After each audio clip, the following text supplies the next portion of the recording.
Oi pessoal, tudo bem? Boa noite, bom dia, boa tarde. Um prazer revê-los aqui novamente, rever novamente, porque isso aqui é na aula de português, então vamos botar bastante redundância, porque aqui a gente vai falar hoje de processo penal, beleza?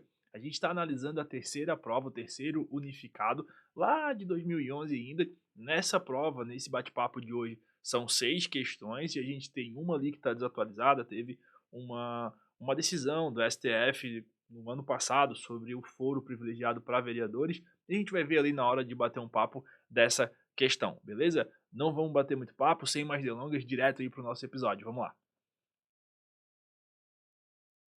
Olá pessoal, tudo bem? Espero encontrá-los tudo certinho, tudo jóia aí com vocês. A gente está conversando aqui sobre a terceiro unificado da FGV já, né? E vamos lá, hoje o nosso bate-papo é sobre processo penal. Vamos aqui para nossa primeira questão. Ah, Diz aqui o enunciado o seguinte, né?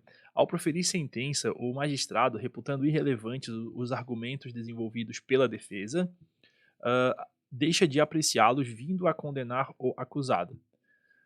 Com base no caso acima, assinale a alternativa correta. Vamos lá. Letra A. Como é causa de nulidade de sentença, a falta de fundamentação deve ser arguida inicialmente por meio de embargos de declaração que, se não forem opostos, gerarão a preclusão da alegação, pois a nulidade decorrente da falta de fundamentação do decreto condenatório importa em nulidade relativa. Tá? Essa aqui ela está errada, beleza? Vamos para a próxima que a gente vai chegar na certa, porque vocês vão ver, elas só mudam uma palavrinha para outra, tá? Daí a gente chega na certinha ali. Letra B. Como é causa de nulidade absoluta da sentença, a falta de fundamentação não precisa ser arguida por meio de embargos de declaração, devendo necessariamente, no entanto, ser sustentada no recurso de apelação para poder ser conhecida no tribunal. Aqui, pessoal, ela está errada, perdão, mas o erro dela é falar, né, que a falta de fundamentação na sentença deve ser arguida necessariamente por erro, por apelação, tá? E ela não é, tem outros meios, tá joia? Dessa arguição, tá? Nesse caso, tanto a gente poderia ingressar, né, com os embargos de declaração, beleza? Deixa eu mudar a cor aqui, tanto com o embargo de declaração, beleza? Quanto pode ser também a apelação, não necessariamente na apelação, tá? Aí, e não bastando isso, né? A falta de fundamentação, ela é hipótese de nulidade absoluta de sentença, o tribunal ele pode anular de ofício também, tá joia? Fica esperto nisso, tá? A letra C é a seguinte, olha só. Como é causa de nulidade absoluta da sentença, a falta de fundamentação não precisa ser arguida nem por meio de embargo de declaração, nem recurso de apelação. Aí sim, podendo ser conhecida de ofício pelo tribunal, tá bom? Porque é causa de nulidade absoluta, tá? Aqui ela tá certa, porque a nulidade, no caso aqui vai ser uma espécie não, né, vai ser uma sanção, determinada aí judicialmente pela inobservância de norma processual que enseja aí o prejuízo a direito das partes ou interessados no processo, beleza? Essa nulidade, só para a gente ter isso na nossa cabecinha aí para os próximos exercícios, né, a gente sabe, tem a nulidade que é absoluta. Opa, beleza. A nulidade absoluta, né? E a gente tem a nulidade relativa, tá? No caso aqui da nulidade relativa, elas são decretadas pelo juiz, mas só a requerimento da parte, beleza? E em momento oportuno, devendo demonstrar a ocorrência do prejuízo, joia? Aqui, no caso absoluto, ela pode ser reconhecida de ofício, ou a requerimento, tá? Das partes, e aí sendo dispensada, né, a demonstração de prejuízo, porque o prejuízo numa nulidade absoluta já é um prejuízo presumido, né? Então aí no caso aqui, deixa eu só anotar aqui para vocês, o prejuízo ele já é presumido, tá joia? E também não convalesce, beleza? Não convalesce, tá certo? A letra D dizia o seguinte: como reputou-se relevantes as alegações feitas pela defesa, o magistrado não precisava tê-las apreciado na sentença proferida, não havendo qualquer nulidade processual, pois não há nulidade sem prejuízo, tá, pessoal? A gente acabou de ver aqui que isso tá errado, tá? Então, a certa, só para a gente fixar, no caso de nulidade absoluta de sentença, a falta de fundamentação não precisa ser arguída nem por embargos, nem apelação, podendo ser conhecida de ofício pelo tribunal, beleza?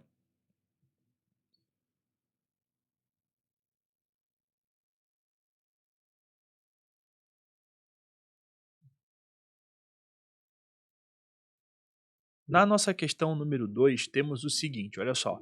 Em relação aos procedimentos previstos atualmente no Código de Processo Penal, assinale a alternativa correta. Letra A. No rito ordinário, oferecida a denúncia, se o juiz não a rejeitar liminarmente, recebê-la-á e designará dia e hora para a realização do interrogatório, ocasião em que o acusado deverá estar assistido por defensor. Tá? Aqui está errado, a gente já vai chegar na correta. Letra B.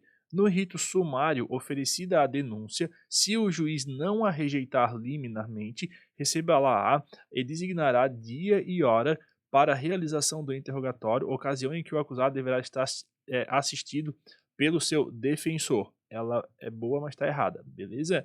Na letra C, é o seguinte: no rito ordinário oferecida a denúncia, se o juiz não a rejeitar liminarmente, recebê-la-á e ordenará citação do acusado para responder à acusação por escrito no prazo de 15 dias. Também está errado, tá? Não é 15 dias, o rito não é ordinário. E aqui está a nossa correta, beleza? Que é o quê? No rito sumário, oferecida a denúncia, se o juiz não a rejeitar liminarmente, recebê-la-á e ordenará a citação do acusado para responder à acusação por escrito no prazo de 10 dias, beleza? Sumário, oferecida a denúncia, se não for rejeitada, recebe e ordena a citação do acusado para responder em 10 dias por escrito, beleza? Onde é que tá o fundamento dessa nossa questão? Está lá no CPP, artigo 396, que vai dizer que nos procedimentos ordinário e sumário, oferecida a denúncia ou queixa, o juiz, se não a rejeitar liminarmente, recebê-la-á e ordenará a citação do acusado para responder à acusação por escrito no prazo de 10 dias. E aí a gente tem a questão no parágrafo único do 396 aqui, que é a questão do edital. No caso do edital, o prazo para a defesa começa a fluir a partir do comparecimento do acusado ou do defensor constituído, beleza? Lembrando que a citação ela se faz facear por edital quando o réu não for encontrado, joia? Ou seja, né, aí é com base lá no artigo 361, que é o que? Lugar incerto e não sabido, beleza? Aí a gente usa o edital, joia? Vamos aqui para a nossa questãozinha número 3, então, que é bem grande o enunciado, mas vamos lá, vamos superar ele. A questão número 3 diz o seguinte: José é denunciado sob acusação de que teria praticado o crime de roubo simples contra Ana Maria. Na audiência de instrução e julgamento, o magistrado indefere imotivadamente que sejam ouvidas duas testemunhas de defesa. Ao proferir a sentença, o juiz condena José a pena de 4 anos de reclusão a ser cumprida em regime aberto. Após a sentença passar em julgado para a acusação, a defesa interpõe recurso de apelação, arguindo preliminarmente a nulidade do processo em razão do indeferimento imotivado de se ouvirem duas testemunhas e alegando no mérito a improcedência da acusação. Analisando o caso, o Tribunal de Justiça dá provimento ao recurso e declara nulo o processo desde a audiência de instrução e julgamento. Realizado o ato e apresentadas novas alegações finais por meio de memoriais, o juiz profere outra sentença, fique esperto nessa outra sentença aqui, tá?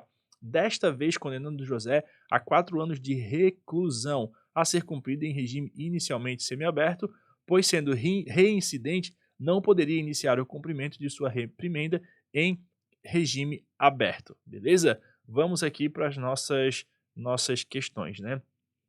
Com base no relatado acima, é correto afirmar que o juiz agiu. Pessoal, aqui o juiz ele agiu equivocadamente, tá? Aqui tem vários trocadilhos para vocês não se confundirem, vamos diretão aqui. Ele agiu equivocadamente, tá? Por quê?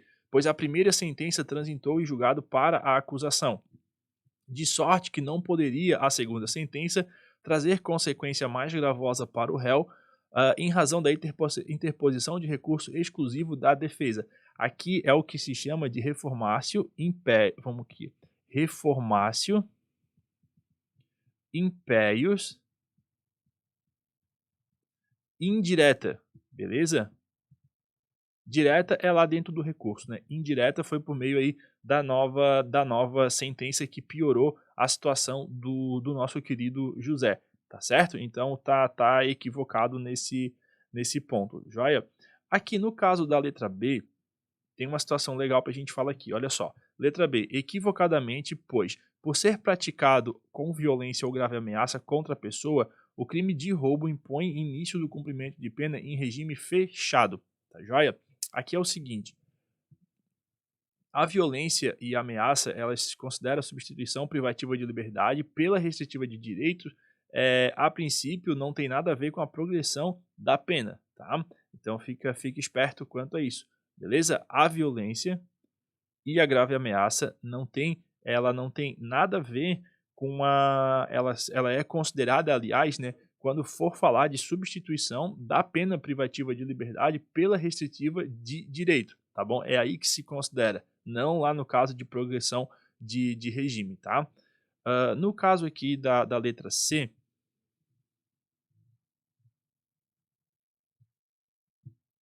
beleza. No caso da letra C, que ela tá aqui, ó, tá escondidinha aqui. No caso da letra C, diz que corretamente, aqui, corretamente, pois a pena atribuída proíbe imposição de regime aberto para o início do cumprimento da pena. Aqui é o seguinte, pessoal, regime aberto, tá? Abaixo de 4 anos, beleza? Embora possa caber aí o fechado ou o semi, né? O regime semi-aberto, aí é entre 4 anos e 8 anos, tá? Aí obrigatoriamente fechado ou o semi. E o fechado é acima de 8 anos para, ou melhor, né, para mais de 8 anos. Eita, nós.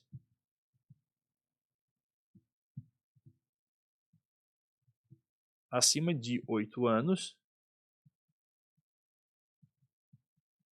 beleza? Aí é obrigatoriamente fechado. Obviamente a gente está falando das penas, né? Tá joia?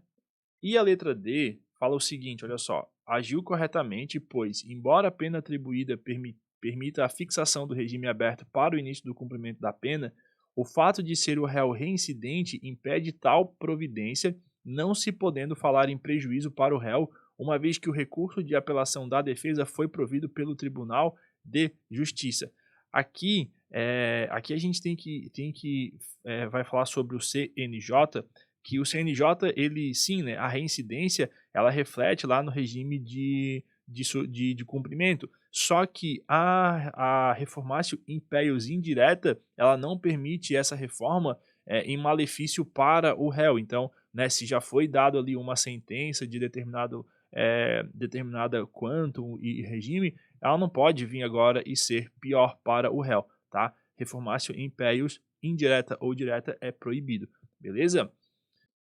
É isso aí, pessoal. Nessa primeira parte do nosso episódio de hoje, a gente viu 3 questões, né? E aí, na primeira questão, só fazendo aquele review que a gente sempre faz, na primeira questão a gente viu sobre uma questão, uma decisão, uma nulidade absoluta de sentença, e a gente explorou que, no caso de nulidade absoluta da sentença, o tribunal pode sim levantar e arguir isso de ofício, beleza? Não precisa ser nem por embargos de declaração, nem por apelação, pode ser de ofício pelo tribunal. Joia, isso foi a primeira questão. Na questão número 2, a gente falou sobre no rito sumário, né, depois de oferecida a denúncia e o juiz não rejeitar liminarmente, o prazo para resposta à acusação. E aí veio várias 10 dias, 15 dias, 20 dias e tudo mais, e a gente viu que a resposta certa mesmo é de 10 dias por escrito, tá bom? Essa resposta, beleza? Na questão número 3, a gente viu aqui. Aí a gente viu ainda, né, só voltando um pouquinho, nessa questão dos 10 dias por escrito, só que teve lá, a gente conversou um pouquinho sobre o parágrafo único do 396,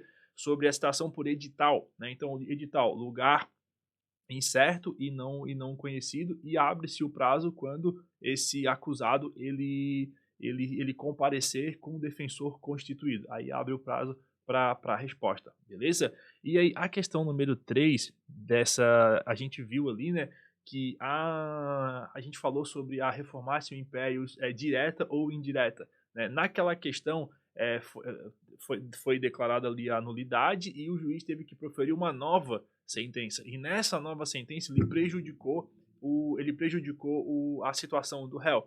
Então isso, apesar de não ter sido não ter sido prejudicado pelo recurso, no caso no recurso exclusivo da defesa, ele foi prejudicado ainda, né, na sentença. Então foi prejudicado indiretamente, uma reformatio imperius, isso indireta, isso não pode. Não pode lá no recurso, quando for recurso exclusivo da defesa, não pode piorar a situação do réu no recurso, seria reformatio imperius direta, e nem indiretamente, numa nova sentença, beleza? Vamos voltar para o nosso episódio, temos mais 3 questões aí para conversar, vamos lá. Na nossa questão número 4, fica atento aqui, né? Deixei até um recadinho para a gente aqui, que essa questão ela tá um pouquinho atrasada, está desatualizada, beleza? Vamos descobrir aqui o que está desatualizado nessa questão, tá? E mesmo estando desatualizada essa questão, vale a pena a gente trocar uma ideia sobre ela, tá? Por quê? Olha só, aqui fala o seguinte, ó, Caio, vereador em determinado município, pratica um crime comum previsto na parte especial do Código Penal. Será, pois, julgado no Tribunal de Justiça do Estado onde exerceu. Aqui, pessoal, essa questão já estava errada, tá? Antes, né? Por causa do crime comum e tudo mais. Só que agora tem decisão do STF falando que o vereador não tem foro privilegiado, tá? Antes poderia ser decidido pela Constituição Estadual e tudo mais. Aí deu a decisão com base na Constituição do Estado do Rio de Janeiro e tudo mais, e aí teve uma mudança mesmo de posição do STF, né? Que dizendo, né, assim, dando a entender que o foro é para o cargo, no caso, né? E não para proteger autoridades. Beleza? E aí por isso, então agora, não por isso, né, obviamente, mas fica definido que o vereador ele não tem foro privilegiado, tá joia? E a resposta correta desta questão era a letra C, e continua sendo, porque é com base no artigo 105, beleza? 105, inciso 1º da Constituição, né? Que daí o Mévio ele é governador do Distrito Federal e compete sim ao STJ julgar aí originariamente os governadores, beleza? Fica só esse toque. E aqui, ó, essas outras duas questões, elas falam sobre crime eleitoral, tá? Cadê? Ó, crime eleitoral e juiz pratica crime eleitoral. Nesses dois casos, é julgado pela justiça especializada, que é, no caso, a justiça eleitoral, tá bom? Então, só para ficar atento sobre esse ponto.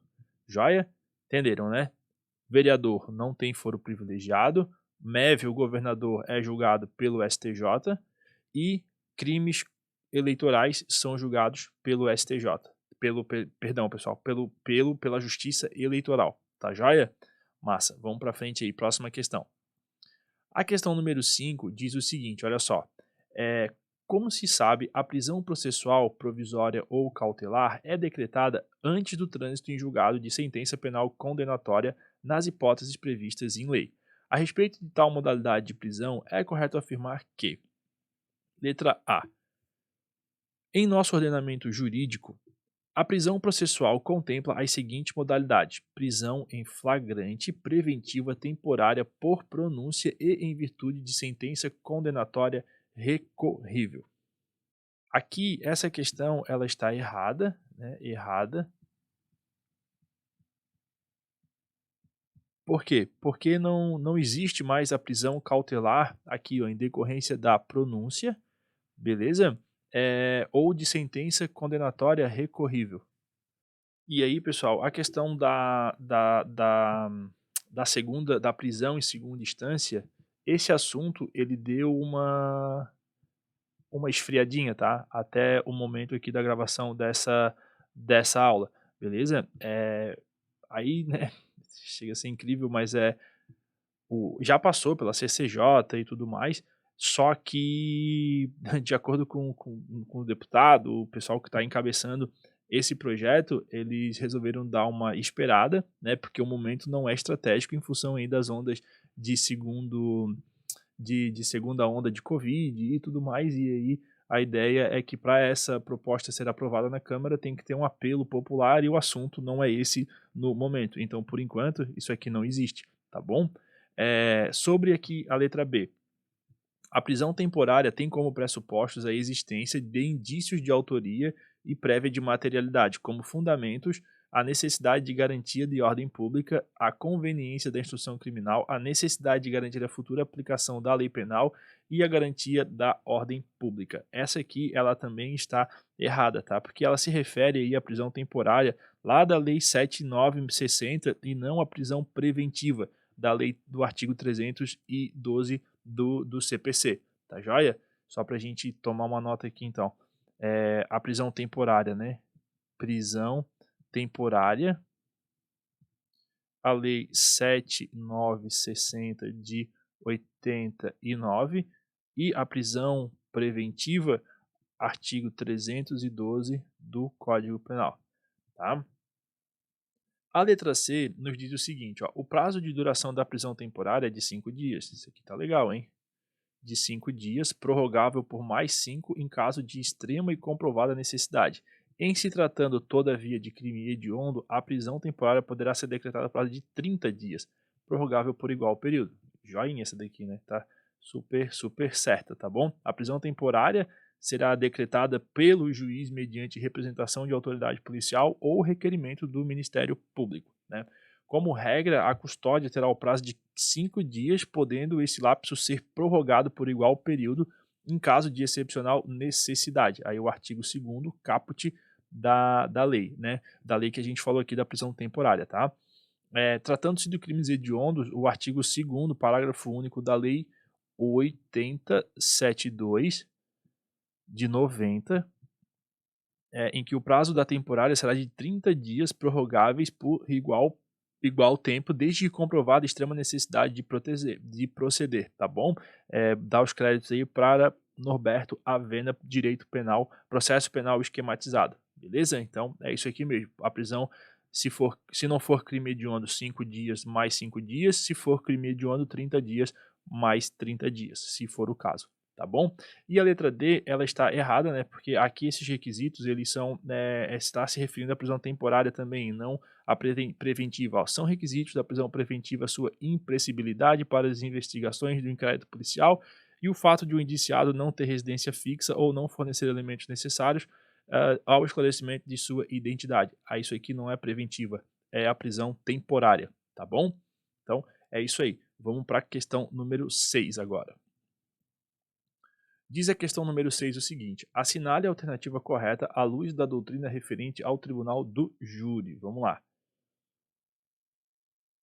Letra A. São princípios que informam o tribunal do júri: a plenitude de defesa, o sigilo das votações, a soberania dos vereditos, a competência exclusiva para julgamento dos crimes dolosos contra a vida. Aqui está errada, pessoal, porque os princípios do tribunal do júri, né, a plenitude da defesa, sigilo das votações, soberania dos vereditos e a competência mínima para o julgamento dos crimes dolosos contra a vida, né? Por que é mínima?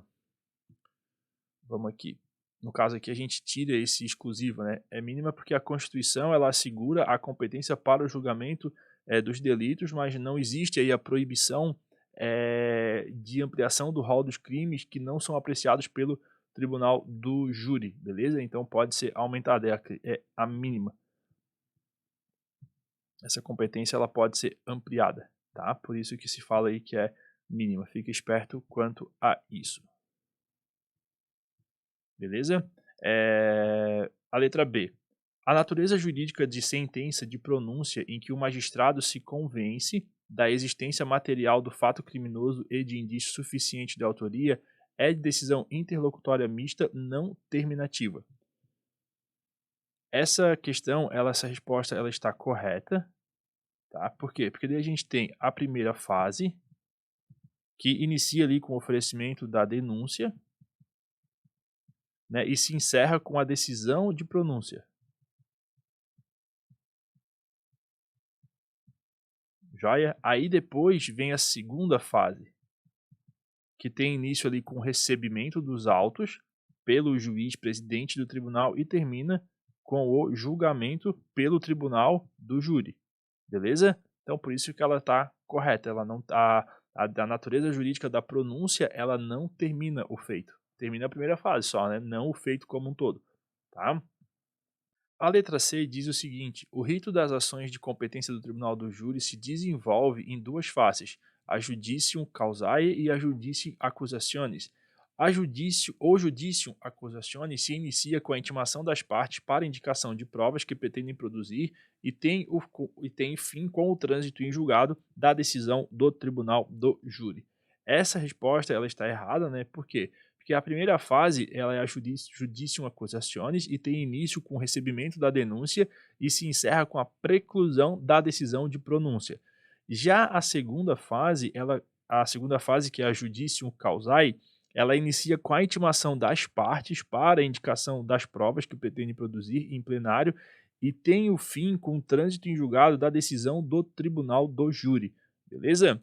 E a letra D, ela alcançada a etapa decisória decisória do sumário da culpa, o juiz poderá exarar 4 espécies de decisão, que são pronúncia, impronúncia, absolvição sumária e condenação. Aqui ela está errada, pessoal, porque o juiz ele pode desclassificar também. Tá joia? Então, assim, o juiz ele pode encerrar com a pronúncia, com a impronúncia, com a absolvição sumária e com a desclassificação. Tá joia? Por isso que essa assertiva ela está errada, beleza? E é isso aí, pessoal. Com isso a gente encerra aqui então mais esse episódio, processo penal, e aí a gente volta na sequência, né, nessa semana ainda ou na próxima, com mais um episódio. A gente vai tentar manter aí a regularidade de segunda, terça e sexta, perdão, segunda, quarta e sexta, sempre com vídeos e resolvendo questões aqui para vocês bacanas aí para a gente poder alcançar essa aprovação o mais rápido possível. Joia? Com isso a gente encerra por aqui. Um grande abraço e até mais. Tchau, tchau. Beleza, pessoal, voltando agora, encerrando já o nosso episódio, obrigado por ter ficado até aqui conosco. Vamos fazer aquela revisão rápida aí da nossa segunda parte desse bate-papo. Na questão número 3 ou número 4, a gente falou ali sobre aquela questão que estava desatualizada, né? Ali a gente viu que teve decisão recente do STF no sentido de que o vereador ele não tem mais foro privilegiado. Até indiquei vocês dar uma olhada na decisão sobre a Constituição lá do Rio de Janeiro, né? Que previa esse foro privilegiado, e aí falava sobre o princípio da simetria, e isso foi declarado inconstitucional, não existe mais, tá? Então, o vereador não tem foro privilegiado, beleza? Pode mudar? Pode, mas aí né, é bom ficar atento, é uma decisão recente, tá? A gente viu ainda que crimes eleitorais por juiz ou por qualquer outra pessoa é julgado lá na Justiça Eleitoral, tá? Não tem o fórum, o STJ, nada disso, Justiça Eleitoral, beleza? E aí, na questão seguinte, a gente viu sobre os prazos, ali, no caso de prisão temporária. Então, 5 dias prorrogáveis por mais 5, se não for crime hediondo, e se for crime hediondo, 30 dias prorrogáveis por mais 30. Cuidado para não confundir temporária com preventiva, beleza? E na nossa última questão, a gente falou sobre o Tribunal do Júri e a competência exclusiva para julgamento aí dos crimes dolosos contra a vida, e a gente viu que a competência é fixada a Constituição, a CF, né? Ela não fala em competência exclusiva, competência mínima, né? Vai que pode-se incluir ali outras competências, outros crimes para esse tribunal. O comum mesmo, que a gente sabe, é crime doloso contra a vida. Foca no doloso, tá? Porque se for crime culposo, não é o júri que julga, beleza? Com isso a gente encerra aqui mais esse episódio e te convido para se inscrever no canal, dar o like, dar o joinha pra gente conversar e disparar esse conteúdo para um monte de gente aí, tá certo? A gente se vê no próximo bate-papo. Tchau, tchau.